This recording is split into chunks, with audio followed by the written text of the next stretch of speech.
नमस्ते। आज हम आपको एक और नया अंश लेके आए हैं। ये इस प्रकार है, आइए पढ़ते हैं। Gautam Buddha 563 BC to 483 BC began life as a prince named Siddharth Gautam in northern India। उत्तर भारत में गौतम बुद्ध 563 ईसा पूर्व से 483 ईसा पूर्व तक इन्होंने अपना जीवन जिया। एज ए प्रिंस, एक राजकुमार की तरह। उनका नाम था सिद्धार्थ गौतम। सिद्धार्थ गौतम उनका नाम था। 12 वर्ष की अवस्था में ही was sent away for schooling. वे स्कूल भेज दिए गए शिक्षा के लिए of the Hindu sacred scripture and a Hindu पवित्र धर्मशास्त्र की शिक्षा के लिए इनको स्कूल भेजा गया। और एंड 4 years लेटर ही returned home to marry a princess.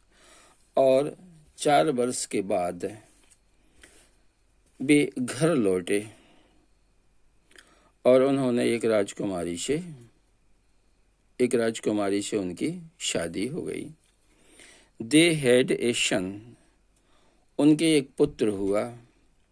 And lived for 10 years as befitting a royalty. उनके एक पुत्र हुआ और वे 10 वर्ष तक एक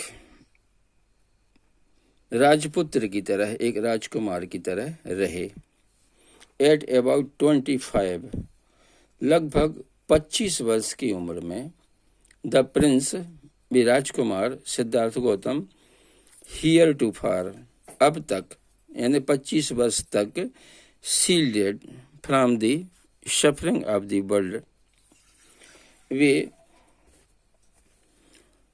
इस संसार की जो सफरिंग है, जो दुख दर्द है, जो परेशानियां हैं, उनसे वो दूर रहे, उनसे वो बचे रहे, क्योंकि वो राजकुमार थे। While out hunting chanced upon a sick man. एक बार जब वो बाहर प्रवास पर निकले, बाहर यात्रा पर निकले, तो उनके जीवन में एक चेंज आया। एक बीमार व्यक्ति को देखकर, देन एन एज्ड मैन, और एक वृद्ध आदमी को देखा उन्होंने। देन ए फनरियल प्रोसेशन, और एक शव यात्रा को देखा उन्होंने। And finally a monk begging for alms, और अंततः उन्होंने एक भिक्षु को देखा, एक भिखारी को देखा जो कि भिक्षा मांग रहा था। Those sights shook him that he at once became a beggar and went out into the world to seek enlightenment concerning the sorrows he had witnessed।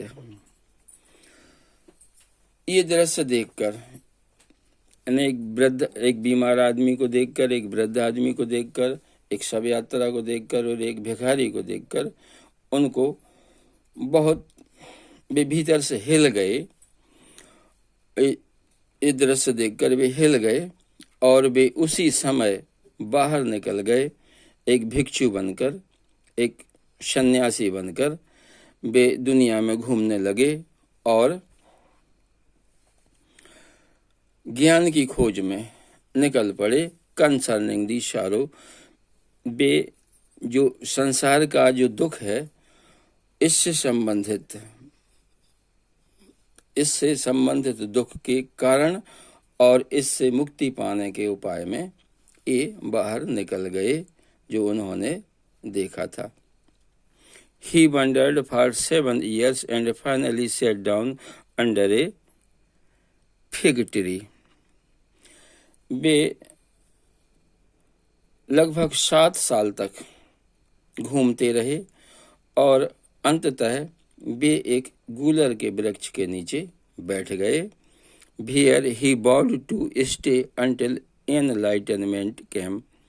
उन्होंने यह प्रतिज्ञा कर ली उस वृक्ष के नीचे कि जब तक हमें ज्ञान की प्राप्ति नहीं हो जाती तब तक हम यहीं बैठे रहेंगे. Enlightened after 7 days. और लगभग 7 दिन के बाद उन्हें ज्ञान की प्राप्ति हो गई. He renamed the fig tree to the bo tree. उन्होंने उस गूलर के वृक्ष को, उस फिग ट्री को बो ट्री नाम दिया.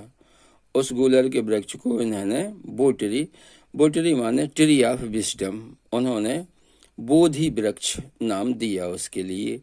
And began to teach and to share his new understanding. और उन्होंने अपने प्राप्त ज्ञान को दूसरों को सिखाने के लिए और दूसरों को अपना ज्ञान शेयर करने के लिए वे निकल पड़े. At that point he became known as the Buddha. और उसके बाद में वे बुद्ध नाम से जाने गए. बुद्धा माने दी एवाकंड और द एनलाइटेंड, जिसे जो जागृत हो गया है या जिसे ज्ञान प्राप्त हो गया है उसको बुद्धा कहते हैं और बुद्ध नाम से वो जाने गए. तो ये तो हो गया हमारा अनसीन. अब आइए हम इसके क्वेश्चंस देखते हैं और इनके आंसर्स देने का प्रयास करते हैं. ये क्वेश्चन है इस प्रकार: A, B, C, D, E.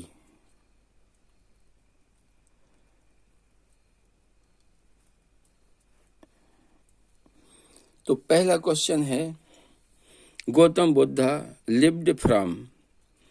इसमें 4 ऑप्शन हैं: 563 AD two 483 AD, 563 BC two 463 BC, 563 BC two 483 BC और 560 BC टू 483 BC.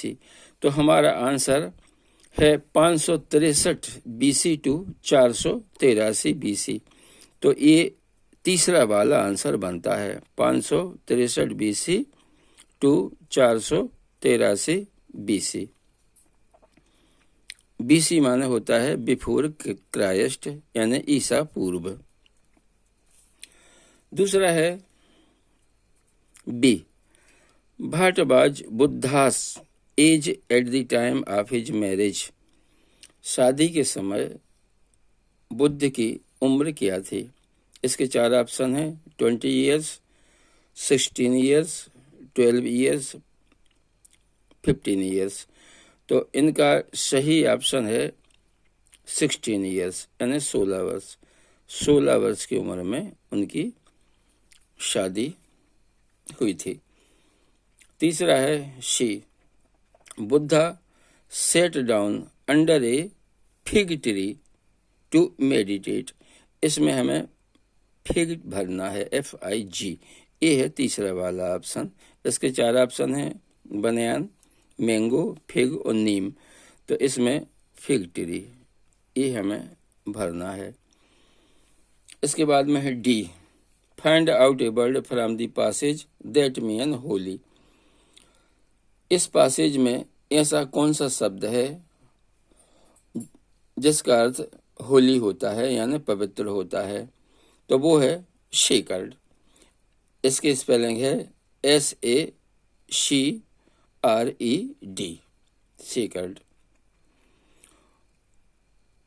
इसके बाद में है E, यानी 5वां. Buddha name the tree as. Buddha ने उस वृक्ष को जिसके नीचे इनको ज्ञान हुआ है उसको क्या नाम दिया था? सेक्रेड ट्री, बो tree, the tree of wisdom, the tree of enlightenment. ये दूसरा वाला ऑप्शन है बो ट्री। बो ट्री माने होता है बोधि वृक्ष, यानी वह वृक्ष जिसके अंदर बुद्ध को ज्ञान हुआ। तो ये तो हो गया हमारा अनसीन और इसके प्रश्न के उत्तर। कृपया हमारे इस वीडियो को लाइक करिएगा, कमेंट करिएगा और हमारे चैनल को सब्सक्राइब जरूर करिएगा। और इंग्लिश ग्रामर के लिए, वैदिक गणित के लिए और वैदिक बीज गणित के लिए कृपया हमारी प्लेलिस्ट जरूर देखें। धन्यवाद। नमस्ते।